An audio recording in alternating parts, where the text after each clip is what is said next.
Welcome to the Revolution Church podcast.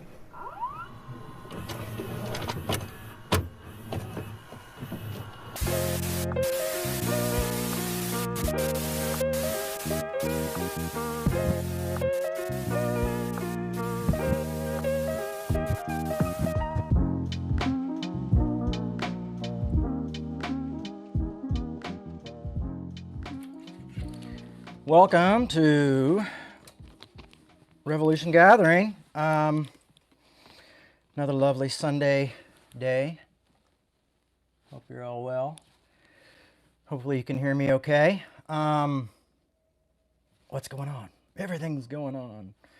We had spring break last week. And it was fun.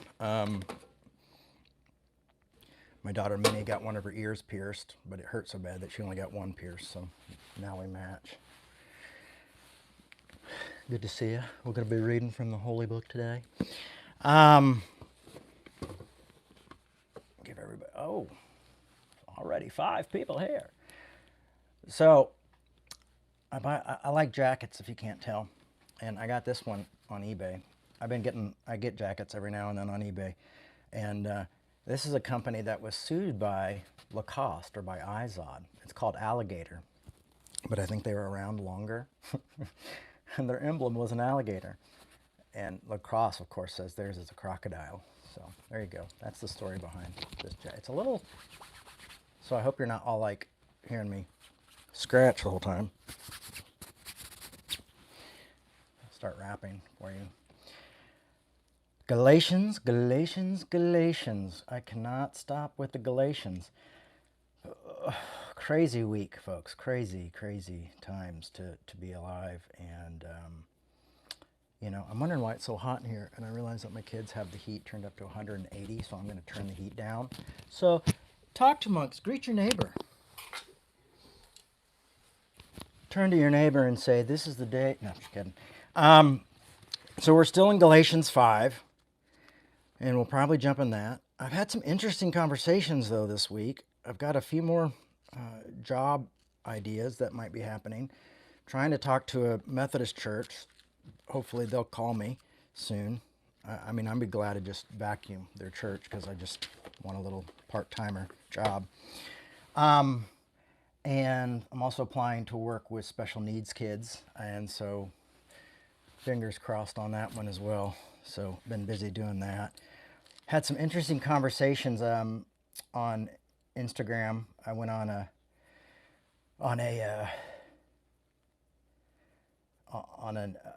atheist Instagram thing and was asking questions, and not trying to be a jerk or anything, just asking questions. And I was really surprised how many of them are like, look at someone like me as a compromiser of the gospel, just like evangelicals would. They're like, oh, you're just trying to make it better for people. I'm like, wow, you guys sound like evangelicals.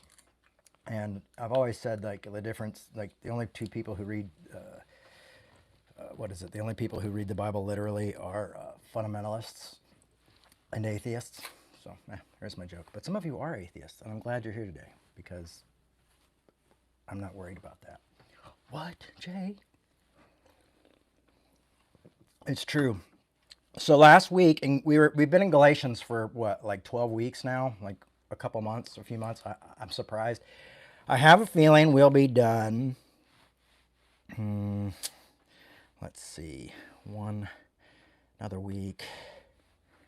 I think in like 2-3 weeks we'll be out of the woods on Galatians. And I never thought I would be tired of studying Galatians because it's my favorite book. But last night I was taking a super, super deep dive into Galatians, and I just went. I was just done. I was just like, oh, I'm so tired of reading. Scholarship. There's so much scholarship. There's so much to read. And that's the thing is, like, people, they get mad when you don't take it. Like, one of the things I noticed is, like, some of the people who were arguing with me the other day were, like, people who were mad that I wasn't taking things literally, and I was trying to talk about Paul, and they wanted to discount Paul. I'm like, wait, but that's in the Bible. It's so funny. And then, like, you're a cherry picker. And I'm like, well, Jesus was and Paul was too, It's a come from a long line of cherry pickers. But yeah, it's just so interesting, like how, and then I put up a little thing, and then I had one person get mad at me and said, oh, well, you're just some crazy leftist liberal dragging people to hell. And then I had some progressive say, oh, what's so radical about being a moderate? And I'm not a moderate, but he thought I was a moderate because I was talking about peace. And it just kind of reminded me like how we're all just so edgy, we're all just so ready to like make assumptions, and we kind of already have our ideas projected on people, and we're really looking for something. And it seems like a lot of us are looking for arguments. And, it is really hard and we talk a lot about arguing well or disagreeing well here, or disagreeing better. But I will say it's not easy. Like, it exhausts you. Like, I had a couple disagreements, and then by the end of the day, I was like, ugh. Like, part of me just was like, I want to give up, So when we talk about this stuff, we also have to remember within that concept of disagreeing well and arguing well is, take time for yourself, make sure you eat, make sure you sleep, drink a little bit of water, I know that sounds like kind of silly, but you got to kind of make sure you're taking care of yourself, because it can get exhausting. And I can see how it can just turn into like wanting to give up. But I think this is something that's so vitally important for us to do and to communicate as people who have different thoughts and different ideas and different political beliefs and different convictions, is to be able to discuss these things in a civil, human manner if we want to see literally like the bigger picture, like everybody have a better life, like where we realize like we can't like make our convictions, into laws and things like that. Like, we've got to take that idea away, and we've got to learn to live with one another and have hard conversations, and learn to show tolerance. We always talk. It's easy to talk about tolerance and ask for tolerance, but it's another thing to be able to show tolerance. But anyway, I already talked about that. So last week, man, I feel like the Galatians, it never ends. We started in 5, and I think we got all the way to full 5. We didn't get into 5, but we ended at 5. The last thing we read was, you who want to be justified by the law, you who want to be justified by the law, have cut yourself off from Christ. You have fallen from grace. And so Paul often talks about these ideas of works separating us. When we try to say like, oh no, I've earned my salvation, or no, I'm good enough, or even the other side of that coin of, oh, I'm too bad, I'm a bad person, like, oh no. And that's how I grew up feeling. It was like I was bad, like there was no hope for me. Like maybe a deathbed confession, and that was because I grew up in the Assemblies of God, and my parents showed me more grace, but the people they hired and the teachers I heard and all these things about tickets to heaven and the rapture and all this stuff that, you find out later isn't really in the Bible, but, had me scared to death. And so I thought, well, God hated me, so I thought my bad works were separated. And I remember one time going to my friend D.E. Polk, who pastors a church out in Atlanta, but we were I was probably 19. And I said, man, 19 or 20. And I said, I think I was doing Revolution. I was actually on a retreat in North Carolina, and we met there, and we were standing outside, and I said, I think God hates me. And he goes, man, what are you doing? And he's like, I just can't do the right thing. And he's like, it sounds more like you're trying to make Christ's death in vain. And that comes straight from this. And I was like, what are you talking about? Like, he's like, you can't earn it. And I'm like, whatever helps you sleep at night, buddy. So I was accusing him of being a heretic on my hearsay knowledge of Christianity. Interesting enough, right? But yeah, so that verse played a big part of my life, and it got me curious enough to start reading actually this book, the book of Galatians. And this book really changed my life. And, this is a great book on grace. It's a great book on, it's weird because it's a book on correction, but it's also this, Paul trying to bring a divided community together. And so let's just jump into it right now.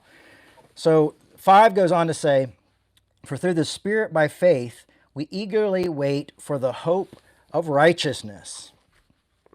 And here's the thing about scholarship is, unlike, like a good like Bible with a commentary on it, not quite the same thing. This stuff takes, it dissects and takes a really good look and talk. And the philosopher I'm reading, the scholar I'm reading, I'll bring his book and make sure it's recommended and we put it up and let everybody know, because I think you should go through it. I just have it over there right now and I can't think of his name again off the top of my head. But he really tries to say, this is what some scholars believe and this is what other scholars believe, and it's very interesting stuff. And it's always wild to me is that you'll find people who really struggle with scholarship when it questions their own belief system, with what they were raised in. It's so funny that people want to be literalist. Oh, I believe in the Bible. I remember I had one, Tony Campolo used to say, I even believe the leather is genuine, And, but when you get into the context and you get into who it was written by and why it was written and who it was written, things kind of move around and change. And you go, oh, that's not exactly how we saw it before. And it's unfortunate that we get upset at understanding the Bible beyond basically a 6th grade level, which is just reading it word for word and understanding it. When it takes a deeper dive, all of a sudden the literalists are like, well, I'm only literal at this level. I can't be literal at a level that requires me to change and maybe make people upset. So the hope of righteousness, what my hope of righteousness here is pretty interesting, because one of the things that Jewish folks were working for was Judean hope, was for the final justification in their life and in their world, and one of kind of the hope that's what Christ would bring. And so that's what he's talking about when he says the hope of righteousness. He's kind of talking about faith, and it's really great because it's there's really philosophy, and Paul was familiar with the philosophers. I have a great book called St. Paul amongst the philosophers. But it's weird because this hope of righteous faith, hope of righteousness, but with grace you've been made righteous. You've been made holy and blameless as you stand before God without a single fault. That's Paul, not me. And it's it's already but not yet. It's already but not yet. It's faith with hope of things not yet seen. Grace. So righteousness, it's already but not yet. So it's both together. So there's a little bit of philosophy coming into Paul's work here. And it's really interesting to see. So yes, the Bible has philosophy in the Bible, believe it or not. Oh, I was always told to avoid philosophy as a young boy, that, that and yoga was the devil's workshop. But people in yoga are always nice and skinny and lanky, right? They kind of stretch all their muscles out. If I had more money, I might give that a shot. Don't clear your mind, the devil will jump in. We become very superstitious people. It's interesting enough. But that's Galatians 5. Galatians 5:6 says, for in Christ Jesus neither circumcision nor uncircumcision counts for anything. The only thing that counts is faith working through love. There's so much good stuff here, just in this, just here in 6 alone, because you've got, it's neither uncircumcised or circumcised matters. He's saying, I'm not saying you've got to get rid of your Jewish Christians can maintain their rituals. Circumcision is part of their culture and heritage is fine, but it's when it's become something that's only if you have this. And that's what's happened is there's a group called the Judaizers who've come into the Galatians community, saying, no, you have to, do this to get here. And the final thing is, to order to be accepted by Christ is to be circumcised. And Paul is saying that's just not the truth. And what's really great is that, you see here that the only thing that counts is faith working through love. So obviously Jesus is repeating the Christian message. And what we're seeing here is that all are welcome. The only thing that counts is faith working through love. So there's not this, I grew up with a book of rules, a book of ideas, a book of things. If you got to believe in this, we've got these the Apostles' Creed and all these, I believe in this and this and this and this, and I have to believe in the Trinity in this way and this way, and it's all, none of that stuff's in the Bible. It's just stuff that people agreed on years later, and we're all still like, well, that's love. That's how we have to think. It's like, I don't know if that's how we have to think. I mean, I'm great. I'm sure those guys had a lot to think about 1,500 years ago, but we've had a lot of archaeological finds and studies and things, and we continue to grow and gain knowledge and understand the Bible and understand its context in deeper, beautiful ways. Even Christ said, you'll be able to do greater things than me. And I don't see a lot of us walking on water or casting out demons or making food multiply. But I think we can understand and continue to build on this foundation of inclusion, which if you watch, it's within Christ. Inclusion continues through the Gospels. And then Paul comes, and Paul's letters are the closest to Jesus' life. The Gospels are written like 50, 60, 70 years later. But Paul's are closest to Christ, and he's saying like, okay, now we've got to bring in the Gentiles. And everybody kind of loses their mind for a little bit. But remember, Jesus, the woman at the well, Jesus tells a story about the Good Samaritan, the woman at the table where Jesus is like, well, I've come for the children of God. And she goes, well, even dogs eat crumbs from the table. And, he said, your faith has made you whole. It was like Christ even has this moment of kind of seeing things different and moving into more inclusive way of being Christ. And we don't like to think of that way because I think we want to think like Jesus was born just knowing everything. Like, there'll be an iPhone and there'll be this and all this stuff's going to, but when you look at it that way, it's very different, very neat. So love becomes a very important thing through all of this. And I always sometimes boggles my mind that growing up as a Christian and being a Christian and seeing like how often love is not the main way we know other Christians. I mean, Jesus said to his disciples at the Last Supper, they will know that you are mine by your love for one another. And there are very few people, I think of in the church, in theology, even where I'm like, oh, well, their love, I know them because of their love, Most of us want to know because we're really great at being theologians or scholars or philosophers or speakers, But Jesus is like, they will know you by your love for one another. That is the fruit. That is the main fruit. That is what will be seen, and that's how you will be recognized. Interestingly enough. So,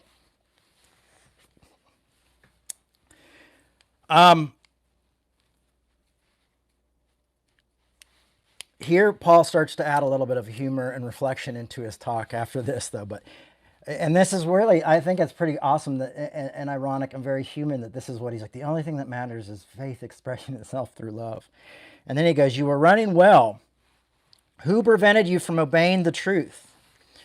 And when Paul often talks about a running or race as a way of life and things like that, and for Paul, I mean, he's literally here, you were running, he's literally saying like, and if you think about it, you're running well, who prevented you from obeying the truth? In a more traditional version, it would say the person was cut off in the race. And so this is where Paul starts using the word cut off and removed, and he's starting to kind of use that circumcision language in some of his argument against circumcision. But literally, like what he's talking about is in races, especially during, in Greek races, people would like try to cut each other, run in front of each other, cut each other off, or cause each other to trip. And so that's what he's saying. He's like, we're tripping on bad theology. We're tripping on this idea of works. We're tripping that we're supposed to have it all together. Such persuasion does not come from the one who calls you. So he's saying the Spirit is calling them into grace and into freedom. And human, as men and women and people, and just, we have this idea of like, you got to do hard work. You pull yourself up by your bootstraps. You got to be, a perfect, you got to be a member of society, which I think is all important and true. At the same time, he's saying, that's not what this is. That's not what faith is about. And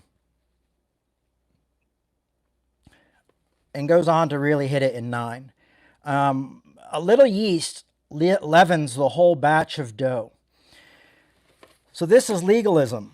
People are in,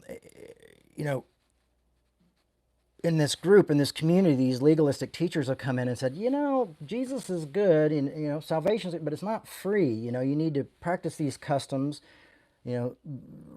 show reverence for these holidays, and then eventually you can be circumcised and share the dining with us. And Paul's saying, no, that's not it. But he's saying that legalism always comes in.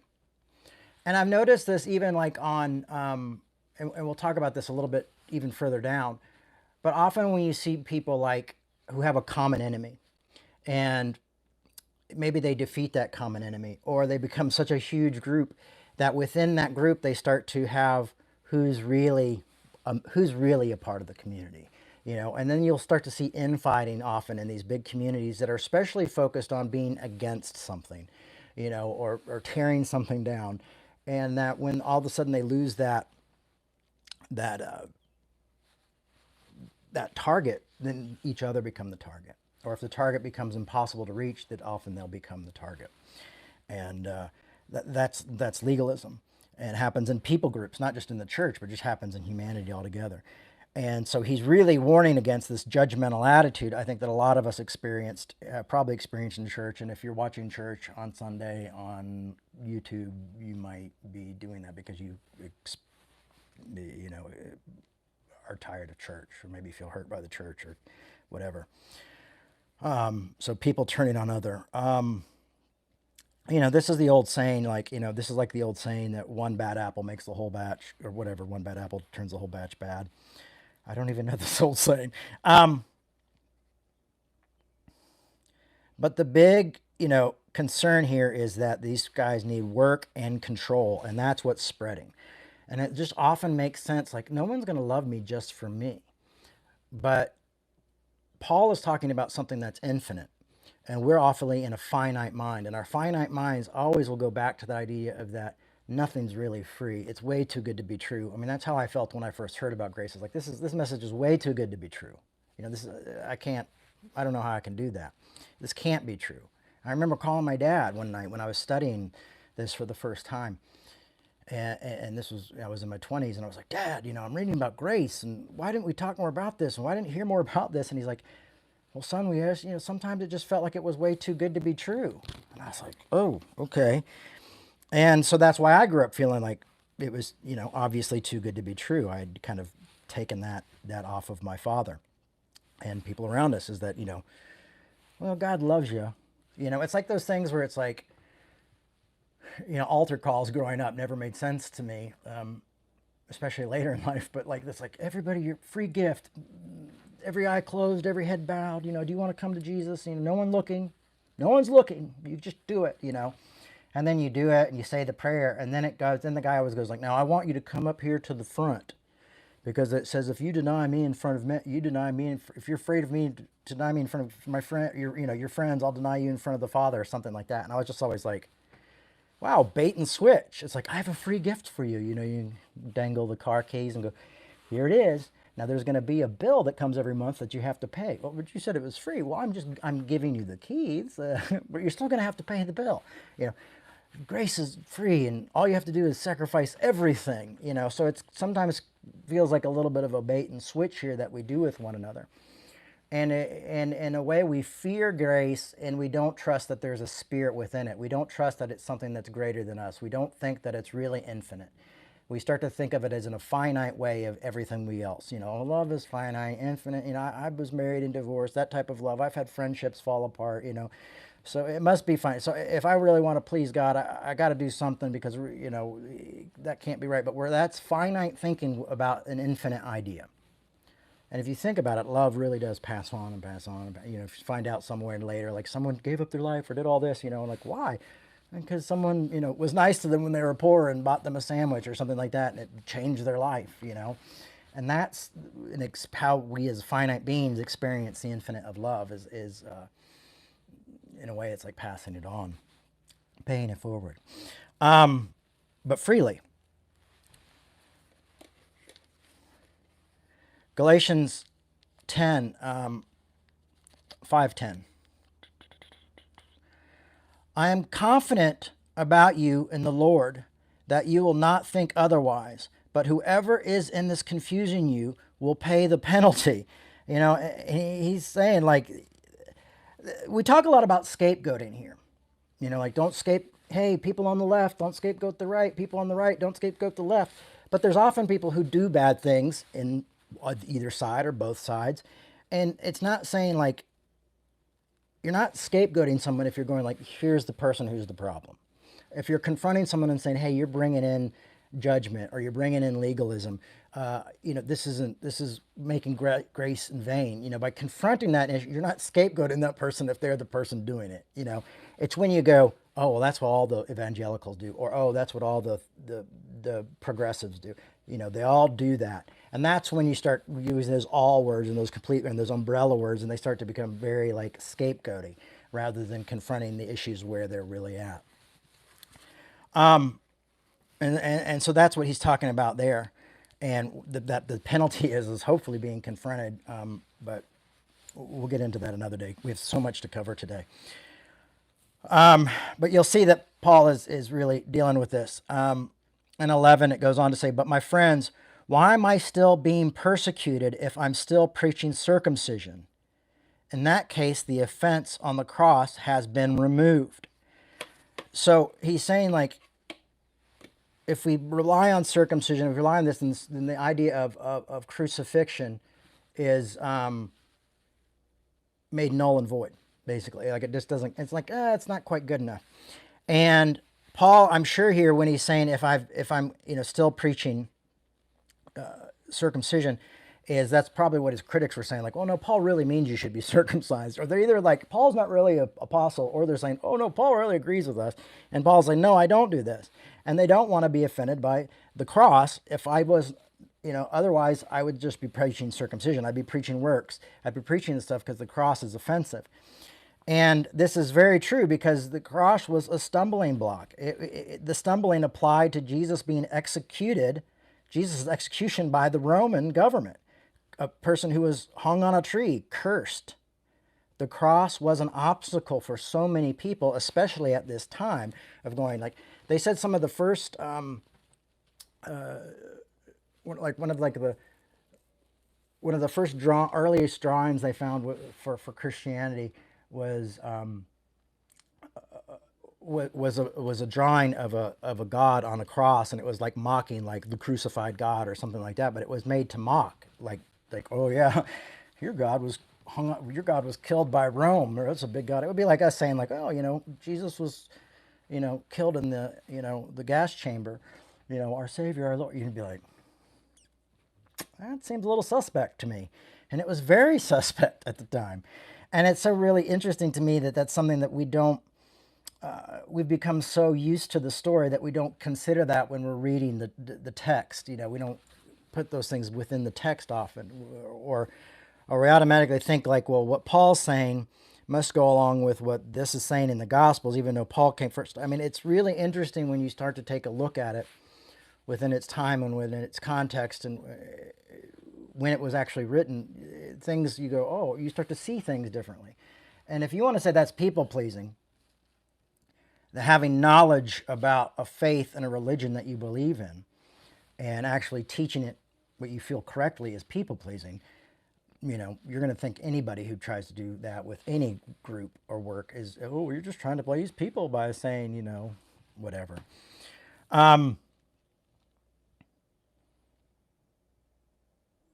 Paul's detractors felt that he was comparing the demand, compromising the demands of the covenant. They thought that circumcision is part of the covenant.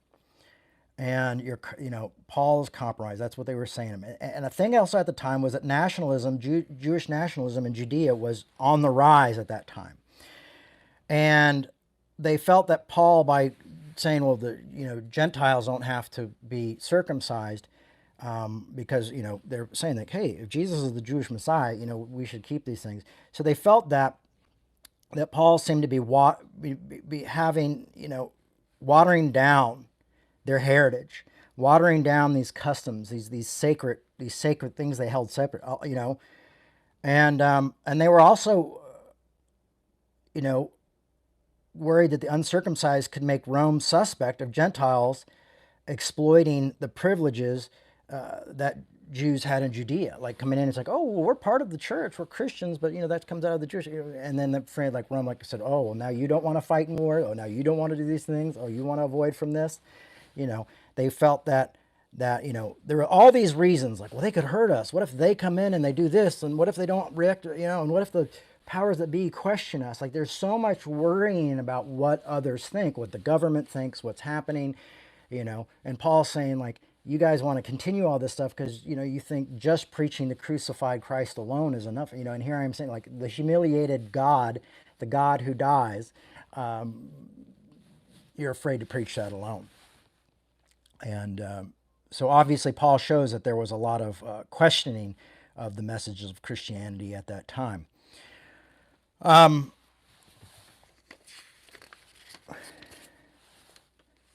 Get ready for Paul to get a bit blue here. He gets a little edgy. He gets a little edgy comedy going on here. And maybe comedy, or maybe just blunt anger. Oh, hello, Brian. How are you? Galatians 5:12 says, I wish those who unsettle you would castrate themselves. So he's saying, I wish those who want you to be circumcised would just cut the whole thing off. I wish they would just, and I think in the original language it would be more like cut off. I wish they would cut themselves off. I wish they would cut it all off. And it's interesting because he's using kind of a play on words here. And it kind of goes into few different things. And we're doing scholarship today, so it's always not like, oh, heart and feely, but it's good to think about it. It's good to hold on to. It's good to embrace this kind of stuff to know where we're at with this, because I can passionately preach this all day. But knowing what these folks were experiencing and thinking when these type of things were saying. So here's Paul saying, which I just wish you guys would castrate yourself and get it over with. But here's the thing. One, he's saying, I wish they would cut themselves off and leave the Galatians. I wish they would leave you guys alone. I wish they would leave your community alone, cut themselves off, get out of here. But also, the Jewish tradition saw castration, especially self-castration, as wicked. There was the goddess Sybil, whose priests would self-castrate themselves because supposedly she had this lover and he castrated himself and she was heartbroken. So part of the priests who would worship this Sybil, this goddess Sybil, would castrate themselves, and it was a Gaul religion. So the Gauls would be familiar with this as well. And, he's almost pointing, he's like saying, like, you guys want these guys to be circumcised to be saved. Like, that's, how different is that from just cutting the whole thing off? And not just the tip, but the whole thing, everything. So that's also really interesting that Paul has, is probably thinking about these other religions that the Gauls would be familiar with as well. And this would exclude Paul's rivals, excluding themselves from the covenant, which they exclude all with uncircumcision. So if they circumcised themselves, castration was seen as worse than death by rabbis. It was also like murdering your children, like no future. Like that was, you want to think abortion's weird now. That was what they were really like, oh, even men can't touch their penises. And so Paul is using some humor and wit here. But that would, so if they're cut off, they would no longer be under the covenant of the law. And so what he's saying is like, exclude yourselves from the covenant because you're using this covenant anyway to exclude all these uncircumcised people. You're excluding all these Gentiles. You're being exclusionary by all this. So I wish you would cut yourselves off so you would be excluded from that. Probably, fortunately, they wouldn't be excluded from Christianity for that, but from the religion that they're pushing and stuff, they would be excluded. So Paul's saying, if you want to exclude, just exclude yourself. They would disqualify them as they have disqualified others. And so that's like, it's great to see that there's like these deep little bits of things like that. Like I was always like, oh man, Paul's losing his temper. Oh, he's gone crazy. Oh, he's a human being. But it's also Paul making a very clear point of what's going on. Now we get into kind of one of my favorite parts of Galatians. And this is where we start talking about freedom and grace and all the stuff that I like, but also a very important warning that we should all hold on to. Hey, while I'm looking at this, just a reminder, don't forget, if you can, it really helps if you follow us and turn on your notifications, and please like our, there's a little thumbs up. Please like the talks. That really helps us as well. The more likes we get, maybe we'll become YouTube superstars. My kids love these, like kids that do YouTube videos with their parents and stuff. And so I've been watching some of those. And that's what you're supposed to do, is like, subscribe, all that stuff. Follow us. And maybe one day we'll give out free iPhones like they do. Or ask crazy questions for you to answer.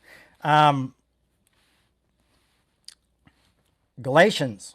Dun, dun, dun. Galatians. I think I got to jump ahead of myself.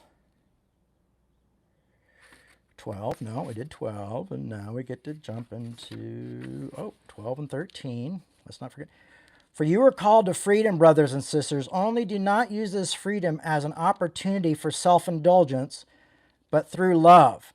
Now, one of the things I want to talk about that's interesting in 5:13, verses 12 here. A lot of things going on in 13. A lot of thinkers in that time regarded freedom from selfish passions, because it says, where he says, for you are called to freedom, brothers and sisters, only do not use this freedom but as an opportunity for don't use this freedom as an opportunity for self-indulgence, but through love become slaves to one another. But let's look at the self-indulgence for a second, because many thinkers also regarded at that time, felt that freedom from self-passions or self-indulgences were needed for the sake of the corporate welfare.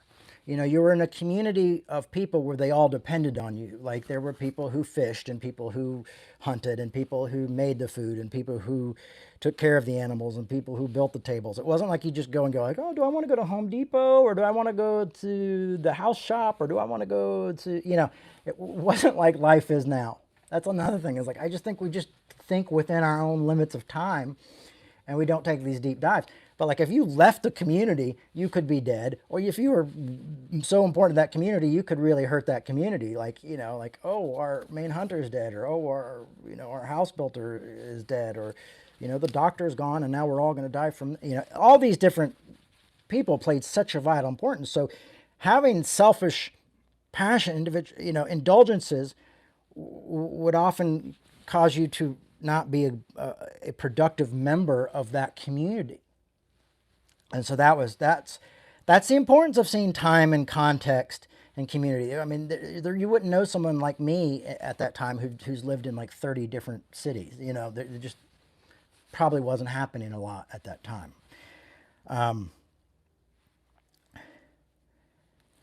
And so he says, but through love become slaves to one another. And I know that often the slave idea is hard for us to deal with, because we're also dealing with in context again.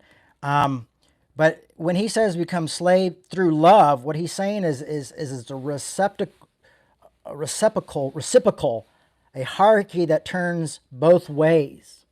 It's a both way. You go both ways. Hey, it's a hierarchy that's both ways, is that we're both slaves to one another in love. We all become slaves. So what happens is he's saying, don't justify these selfish things. Become slaves to one another, each of you serving one another in love.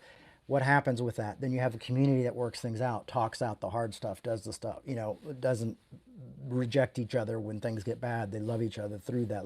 And Paul's concept of love, you can read in Corinthians 13, especially 4-7. Love never gives up, never lose hope, always endures every circumstance. All those things. It doesn't keep a record of when it's been wronged. There's a very powerful concept that Paul holds as love that some of us might not hold so dearly today. We're a little bit more willy-nilly because we're all over the place, and we can talk to anybody in the world within a few seconds. Life is different. We have all our needs met if we have enough money to go on to Amazon or something like that and go bleep, bleep, bleep, bleep. Don't even have to leave the house anymore. So that's important to look at. Love was vital, and I think love still is vital. I think it's just vital in a different way. And when we see others suffer, if we just go, well, hope you do well, you might as well just be like giving them the finger. when you have enough and someone else doesn't have enough, and this is a country kind of built on whoever dies with the most stuff wins. And that's capitalism, and capitalism promises to fulfill these hopes and these needs and our, the lack with stuff like, oh, that'll finally make me happy. That product, that idea, my next jacket I'll never need another jacket again, but I need to give out some jackets, and that's what I'll do. I go down to the Goodwill, give away my jackets, or if I can sell them, I'll sell them so I can take care of my kids, that type of thing. But through love become slaves to one another. And Paul, once again, is about to start going in and quoting Jesus. But remember, the Spirit and love are really seem to be one in some ways in Paul's work and Paul's writings. Is like the Spirit fulfills this. The Spirit does this. For him, love and grace is all this. Like, this is stuff that's done by the Spirit, not by our own hands, not by our own words, not by our own convictions, but by the Spirit. And these things will transform us over time, not through social pressure, but through the love you receive. It's so infinite that there's nothing you can do but be changed by it. And that's where faith comes in. That's where when we go back to that kind of hope of righteousness, that's where those things really come in. And is the Spirit there, or are we just making this shit up? So Galatians 14 for me, 14 and 15 are really my favorites in this book, I think, lately, especially since I've seen so much division in the world and also within the church. And it's funny that some people think that all the crappy stuff that happens in churches doesn't happen to other groups of people. But if you look at like progressives now, they're all infighting. I don't know why the conservatives don't infight as much. Like, you could just be conservative and look, okay, oh, you're not conservative enough, but we'll work on you. I mean, I had this, this progressive guy the other day be like, oh, you're just, you're in the middle of the road, you're moderate, and I've heard so many progressives use the word moderate as though it was like, you're worse than conservatives. You're lukewarm and we will spew you from our mouths. It's like this contest of like, I saw this comedian once say, like, with liberals, with conservatives, you're just in, they'll encourage you just to be this, and this, over time, but with other liberals, if you're like, oh yeah, I'm liberal, blah, blah, blah, and then it's like, usually the reaction is like, yeah, we'll see, and if you're liberal enough, it's like we get into this competition with each other, see who's the most progressive. And it's unfortunate because I feel like it reminds me a lot of how the church was in the 80s and 90s and even the early 2000s, is this kind of like, who's in and who's out kind of culture that I was just really shocked. I think that's also because a lot of times progressives ignore the Apostle Paul because they have a few things they don't like about him, and they miss out on a little really of this inclusion, of the vitalness of inclusion and working together and solving problems. And I like to look at like the Galatians and the Gentile Christians and the Jewish Christians here as kind of almost this like, and you can pick which one you want it to be, but like this kind of left and right group of who are arguing amongst each other. And Paul is saying, listen, you guys got to learn to live together in community, and you can still do your thing and you can still do your thing, but you have to respect each other's diversity. You have to unify through diversity. You can't make them do that. You can continue to do it as part of your heritage, as part of this, part of what you love and your tradition. Go ahead and do it. But you can't force that on other people.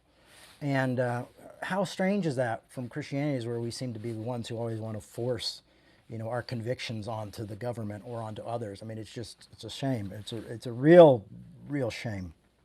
Are you guys ready? Are you ready to get fiery? You call your friends in.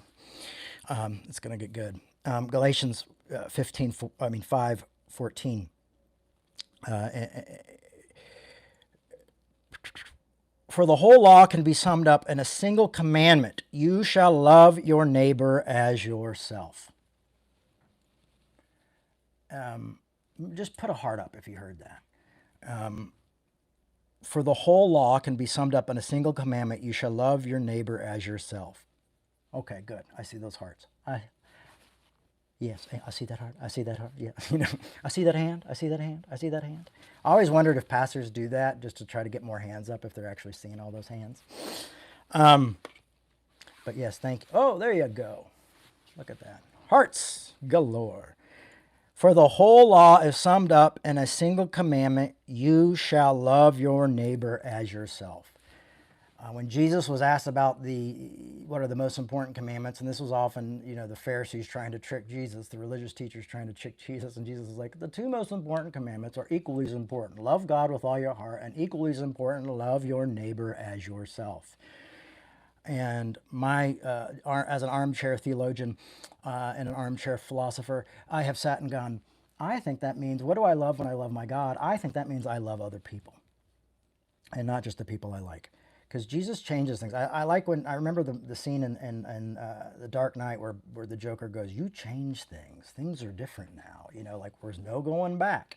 And I always think about that's, how Jesus was. He came in and he changed things, and things are different now, and there's no going back. Even though we really do try, we try to make the law, our Christian convictions, into spiritual laws and say who's in and who's out. And that's not loving. So we look at this. So obviously, Paul is referring to what we would know now as Mark 12, 30, 31, even though Mark didn't exist yet, but he's referring to the words of Christ. And this was something, this idea was something that really shaped the early Christian ethics of community and how they related with other people. Is loving my neighbor is the most important thing. So the early Christian ethics, why didn't they serve in wars? Why didn't they do certain things? Why were they nonviolent? Like all this stuff in the early Christian church is because this verse was really shaped their ethics. How good would it be if this verse shaped a lot of our ethics? Or just, even out of the church, atheists, non-believers, whatever. That's a good concept of love your neighbor as yourself. And Jesus was unique, and this is what was unique about Jesus saying this, and I never owned this until I really started looking into the scholarship behind this stuff. The only thing I really understood when I looked into the scholarship is that Jesus was actually unique for valuing and putting a number on or ranking the commandments. Like that was them trying to trick them, and then Jesus goes, well, here's your two most important commandments, and this is one, and this is two, and they're equally as important. And people didn't usually use that. They would say, oh, this one's very important, but at different times, like, oh, this one's very important. But Jesus was like, this is it. These are the ones. Everything's taken care of after those. So it was really a unique thing for Jesus and Paul to do is like, this is it. These are the commandments. So Paul views this, because you say, oh, here's now Paul's given us laws. You look at this as Paul, oh, well, here's one law from Paul's. We've got to love our neighbor as ourselves. But I think Paul views this law less as a moralistic prescription than a description of how moral intent of the law is fulfilled. Intention. When believers love neighbors is a description of how moral intention of the law is fulfilled. Not a that this is a moralistic prescription of like, well, if you do this, then you'll be fine. But he's saying like this is kind of it kind of comes back to where we were looking at the righteousness, and the Paul as a philosopher basically as where'd you go? Already but not yet. But it's both. It's both. What? It's both. That's also why I think philosophy is important, because Paul seemed to be very understanding of philosophy around the time. Even some psychologists say he was one of the first people to really understand the unconscious because of, well, I try to do what I want, but I don't. I automatically do the opposite, blah, blah, blah. And say that was kind of it's way before Freud, but that was kind of a sneak peek of someone understanding what the unconscious was. So I find that very interesting. That's why I really enjoy the Apostle Paul. More than most people, I would say. But Jesus brought inclusion, though, into this concept of loving your neighbor. It wasn't just a member of a sect of your religion or your group. Often in Judaism, it was loving your brothers and sisters within Judaism. For certain sects would hold that and say, well, it's loving those people within your sect. And Jesus includes enemies And Paul goes on to clarify it as all people. If you go and you read Romans 12 and Romans 13, you'll see that Paul's clarifying that all neighbor is everyone. Jesus goes, who's my neighbor? He tells us, the religious teacher goes, well, who's my neighbor, Jesus? And Jesus tells the story of the Good Samaritan. He's like, well, it's actually the guy who you won't even mention their names. Actually, it's your very enemy. That is your name. So we are called to love our neighbor, and our neighbor is all plus, include our enemy as ourselves. Love your enemies. Do good to those who persecute you. But you think from how we live, it would be like, no, you go online and you tell your enemies and you own them and you kind of humiliate them and say, what they think is stupid. And that's how you love your neighbor. But that's not how you love your neighbor. That's just not how it works. That's just not Christian. No, you go and you make passive aggressive jokes about them where everyone all kind of laugh at them. And then that's how you love your neighbor as yourself. Now, I don't think that's love. I understand jokes are funny and they help. I love jokes. I think they are funny, and there are going to be times where I give people I disagree with a hard time, but it's always with the hopes, I think, 90% of the time, with the hopes of reconciliation. Unfortunately, we've gotten so that we've become so divided amongst each other that it's not getting us a lot of places. And we're really going to have to make a choice to pray for those who persecute us, love them, and hopefully eventually learn to kind of like them and have tough conversations. And some people think this is too big of an ask. But, when Paul here says the most important thing is, faith expressing itself through love, and that the only law that they really need is love your neighbor as yourself.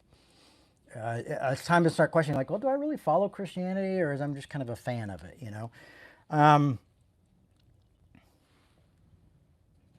So realizing that the other person and the they and the thems, are, the other is important, is a foundation really in all human moral reasoning. So, it really touches on that. So here's my favorite part, and this is what we're going to hit with in closing. My kids will be happy because they're in their room right now because their mom's out of town, so they're here. I didn't make them sit and listen to me. But Galatians 5:15 is very close to my heart. And so please listen, and it's really good. If, however, you bite and devour one another, take care that you are not consumed by the other. So this is an interesting thing, and this is what we were talking about, how this sometimes happens on like Facebook pages and things like this where you're all having any, but also sometimes groups that are united in fighting for liberation, and you read in history books, often turn on the other afterwards, and like I said, Facebook groups, I see that a lot. I see that a lot with the left, where they start to someone finds an old tweet or something that someone said, and all of a sudden they're divided.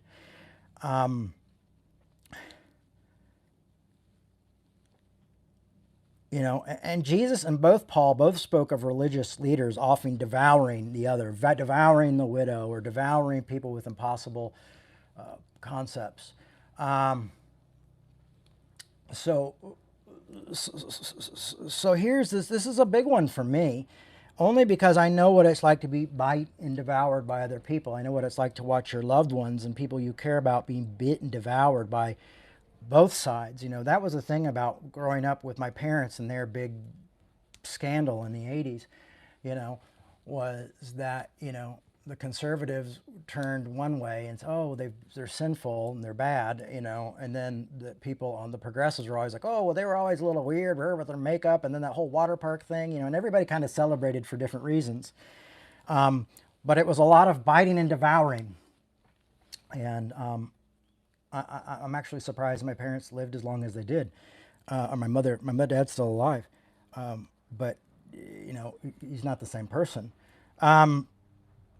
So there's this thing is that we don't hear these type of warnings. And it's really strange to me is that we don't really want to love our enemies. We don't want to love our neighbors. I've had so many arguments online about people trying to explain to me what love my neighbor actually means, both progressive and conservative. And it seems like a lot of denial, or a lot of just tiredness, or a lot of people who just like, hey, you know what? You don't have to do this right now. Maybe you should go to see a psychiatrist or an analyst, or, really work through some of this pain, because it seems to be that the pain is what's in the way, or the anger is in the way of allowing you to experience this. And it's also leading to you scapegoating this group, and that, and not realizing that everybody kind of plays a little bit of parts in all this, and that this culture and the system that we're built in kind of allows this to happen. Because there's got to be healing, if you're just walked around wounded all the time, this is almost impossible. Like I said, I was just online having conversations the other day, and I was in bed and I wanted to just give up. I'm like, I don't want to do this anymore, I need 8 hours of sleep, and some candy bars. The desire to surpass others and to achieve honor had invaded the area of a religion around this time, and that's what you're seeing Paul going through, perverting it into means of achieving superiority, or getting a good book deal, or leading the denomination, or having a mega church, or having a popular podcast, or having popular tweets and texts, and this became the. So when this kind of need to be superior, need to be seen, need to be heard all the time, need to be in some sort of like voice of authority and respect, that biting and devouring starts. These people who become preoccupied with this and a kind of a competition, and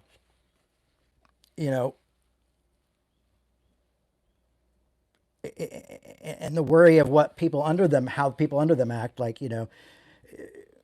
this merit, or the spiritual achievements of the merit of their congregations, or the people they are in their community, or things like that. This is an actual pressure, I mean, I can remember early on in Revolution is you want to get that book deal. You want to do these things. And it's great because you can pay bills, you can get a nicer car, you can get oil changes on your car and things like that. I mean, it's nice. But there was also this pressure of like, well, how do these people who attend my community act outside? And I've always had a crazy motley crew of folks. I've even had people on staff who are really wild and drinking and drinking issues and things like that. But I've always loved to go, because I'm a recovering alcoholic. I have grace for people. And but I do remember a time early on where I was kind of judgmental in that way, or most fearful in that way. Like, well, what do people think about me if they hear this, or they see this, or they hear this from other people who aren't me? And all of a sudden I want to be held accountable for, and that's where it becomes, is you become afraid of grace, and you go like, well, I've got to control these people. And then that's where you kind of get into like this moralistic kingdom monitors, gospel monitors, grace monitors of people in churches who are saying like, hey, brother, you doing all this accountability stuff, where it gets so creepy that it almost becomes like you've joined a cult. It's like, worse than a cult. Because people are saying, well, if you do this, you're out. If you do that, you're out. The faith through love is not the only thing. You better be doing this, and you better not be smoking, chewing, or going with people who doing it. That kind of crazy thought. And so it becomes this desire really to suppress others, to be on top, to be in control, to have the most. I mean, capitalism really does encourage us to do that. I mean, that's why you have like guys who like Jeff Bezos and the guy who does Tesla, and all these guys. They have more money than they could spend in 80 lifetimes. But they have this desire to surpass others and to achieve an honor that others don't have. And that often leads us to biting and devouring one another, being moralistic, judgmental bastards by just watching people and tearing people apart, and always trying to be a little bit higher than other people. And I think what we should be doing is trying to do this straight line of unity through diversity, of just like, hey, we're all different. We all got to have these conversations, And politics, let's politics be politics, and let's make sure politics take care of conservatives and liberals and LGBTQ and whatever other groups, like everybody gets a fair job, everybody gets a good job, everybody doesn't have to worry about going bankrupt if they go to the doctor, everybody has a meal, everybody's able to work minimum wage and still afford a 2-bedroom apartment. I mean, those type of things should be always there, and that's why we vote on people for leaders and things, to help so we can all have conversations. We could have better conversations if we weren't trying to take each other's stuff away, or try to be the top dogs, or try to be like, I mean, we treat we treat politics like they're sports or that they're gods. So the elephant can beat up the jackass. No, the jackass can beat up the elephant. It's like, it's just boring to me. It's even boring to me to argue. Like I got recently asked to be on a podcast, and there was a lot of new atheism in it, and I just like, I don't care to argue if there is a God or if there isn't a God. I don't know. I can't tell you that for matter of fact. And so to me, it's a bit boring. For me, what's exciting is encouraging people to love each other and love their neighbors as themselves. And if that's through the spirit or through the flesh, but I want people to live in a way where we are allowing others to live well and be loved and experience life and not have to suffer unnecessary sufferings, especially in one of the richest nations in the world. Now, beware of biting and devouring one another. Take care that you are not consumed by one another. And so I think we have to think about this. Like, social media is too often devouring each other. It's often like to own people, devour people, hurt people.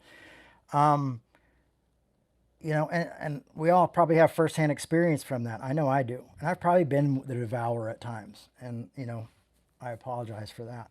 But that's something we need to think of. And it's not just for religious folks. People bite and devour one another. Like when I watched what happened to my parents, it wasn't just religious folks. It was also Saturday Night Live and the Johnny Carson show. And, everybody was in there biting and devouring. Everybody was angry. And everybody was laughing and everybody was mocking. Everybody was making the little jokes and all that kind of stuff. But all I can do is speak as someone in Christianity and say, as a communicator, that we have caused so much pain to others. And that's where repentance comes in. That's where asking for forgiveness comes in. That's where, because all repentance is changing one's mind and moving into a different direction. Like, you know what, I'm not going to be so hateful. I'm not going to be so closed-minded to those group of people. I'm not going to scapegoat as much as I did before. One day at a time. But these are things that you have to practice one day at a time. You don't own it. Like if you don't watch yourself, it's easy to slip into different ways of even that turning into self-righteousness. But we have caused so much pain in people's lives that now, and I look and I learned so much from just having those conversations on the Instagram with all the really angry atheists. But what I realized, these folks are in pain.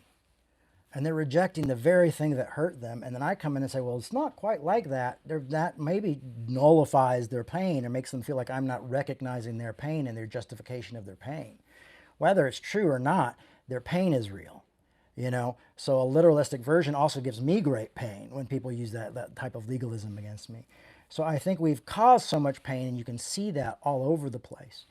And we've got to stop doing that. But the question is, I want you to ask is, am I biting and devouring others now? Am I causing pain now to others? Am I doing it as a conservative who's like, I remember one day when I was like, I think I was just coming, I was on a vacation somewhere, and this guy was like,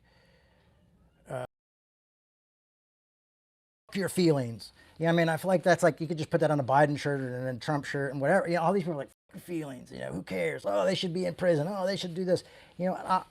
We've lost touch with our compassion, with our love, and with forgiveness, and with grace. And we're going to have times of that, but there's a lot of people who just don't have it anymore at all.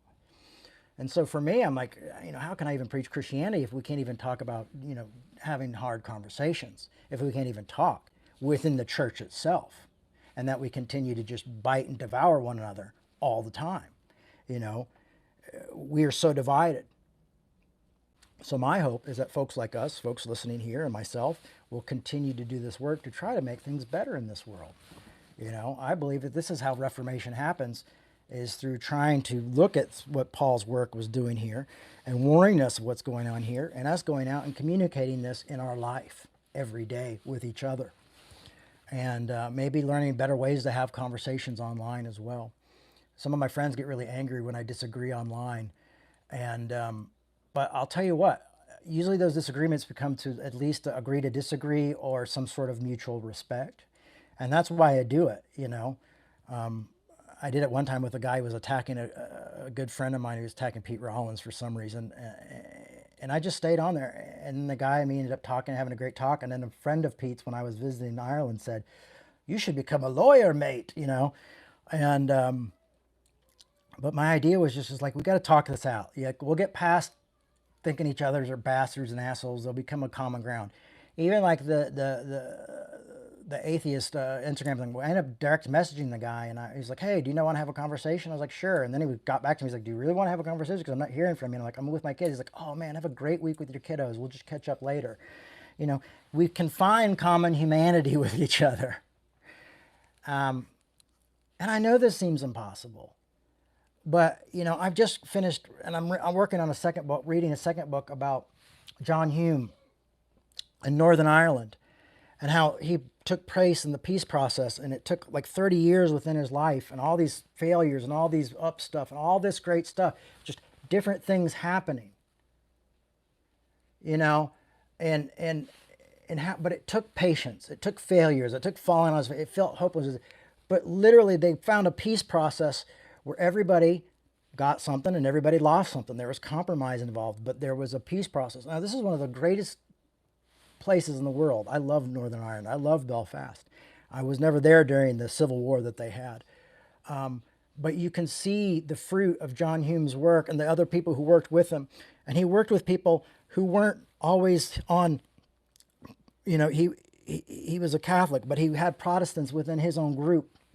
He had the divided group together, working together to help bring other people together. That's why I say, I want to have liberals. I want to have conservatives here. I want to have atheists here. We want to have Christians here. We want to have everybody welcomed here. Because the point is, how do we learn to stop destroying each other and biting and devouring one another and belittling each other all the time? How can we respect each other and find unity through diversity and make life okay? Make life better that way. Life's never going to be okay, but you know what I mean? But make life a little bit better for human beings. Or maybe if we were all stopped fighting over, this identity politics, and we stopped fighting over that, maybe we could, help the homeless people and the drug addicts that, wander the streets because of, the medical companies putting out all those crazy, fentanyl and all that shit. Maybe we could help stop something like that. That's important, Because imagine if we could do something to help those folks and help everybody, or it's not going to be the haves and have-nots. And then these conversations wouldn't probably be filled so full of hate and fear and insecurity. Even for pastors, sometimes I think they compromise their own convictions because it's their paycheck. And for me, this is my work. This is what I do. I'm trying to find a part-time job, but I've been turned down like 50 places so far. But sometimes you allow those things to happen, and I don't do it. But that's probably why we've got nine people right now, and 4 likes. Because I just kind of speak my mind.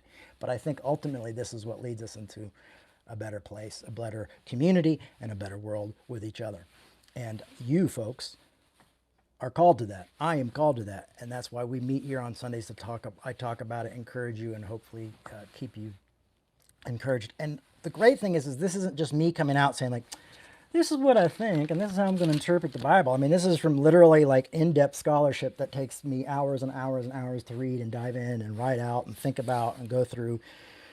This is we're considering the customs, we're considering the times, and I'm saying how do we make that work within our time, in our context? How does that look within the context that we find ourselves in, the story we find ourselves in now, not just then. And that's important. Context is valuable and valid and needed. And, if you go somewhere and they tell you otherwise, I would just say either turn around and leave or stay there and be the person who helps bring context to relevancy by showing them love and grace and the importance of context. So thank you so much for all that. Thanks for listening. I told you the last part would kind of be a rant, and we ended up going over an hour today, and we didn't even cover that much ground. So we'll continue to do Galatians, I think, for 3-4 more weeks, and then we'll be out, and then we're going to do some Paul Tillich stuff, and then we're going to go over Paul Tillich's talk, You Are Accepted, which you can Google and just put in Paul Tillich, You Are Accepted, and you can read it, and we're going to kind of go over that talk and look at that. He was a theologian, philosopher who was kicked out of Germany by Hitler. He was on the cover of Time when it really mattered, like in the 50s and late 50s, early 60s. One of the greatest minds of our time, big influence on Dr. King. And then we'll go over to, then we're going to probably do something from Dr. King after that, and then we'll just kind of see where we go from there. Listen, I hate to do this to you because my financial person calls me, the person who holds all the Revolution finances, they call me and they tell me what we need. And they said, hey, you know what we need? We need to raise $17,000 in 2 weeks. I'm like, oh, great, And I got people like being like, just talk and share your heart. You don't have to talk about money. I don't like to talk about money. I don't like to raise money because that's part of my family history. Don't like it. Makes me uncomfortable. Bit of a trigger. But I got to raise $17,000 in 2 weeks by the 30th. We have to have that by the 30th. We've got to pay our bills. So we can do that by going to revolutionchurch.com, and you can give on PayPal or Venmo, which was really funny because a lot of people are like, you got to get Venmo, you got to get Venmo. And I was like doing something on Venmo the other day, and it was like a company owned by PayPal. I'm like, it's the same place. It's just a different name. It's a monopoly. But we're like, oh no, I like that one better. It's like the grocery stores are all in Seattle are all owned by Kroger. It's like, I like that Kroger. They're all Kroger. They just pretend to be different. All right. Well, there you go, folks. Thanks for sticking with me for 70 minutes today. Oh my gosh. Love each other, talk to each other, consider sharing this with others, letting people know, liking our content on Instagram, liking this talk and sharing it with others. It really does help us get the word out there. And, maybe we'll grow and maybe we won't be as worried about finances as much in the future. That's my hope, at least if I can find a part-time job here. So I'm going to continue to do that as well. But hopefully we can become a sustainable community again, like the good old days. We'll just go crazy and do even more crazy stuff. Love you guys. Thanks for listening. Do not bite and devour one another. Love each other. Love your neighbor as yourself. And who is your neighbor? Everybody. Good luck with that. See you next week. Remember, can't please them all.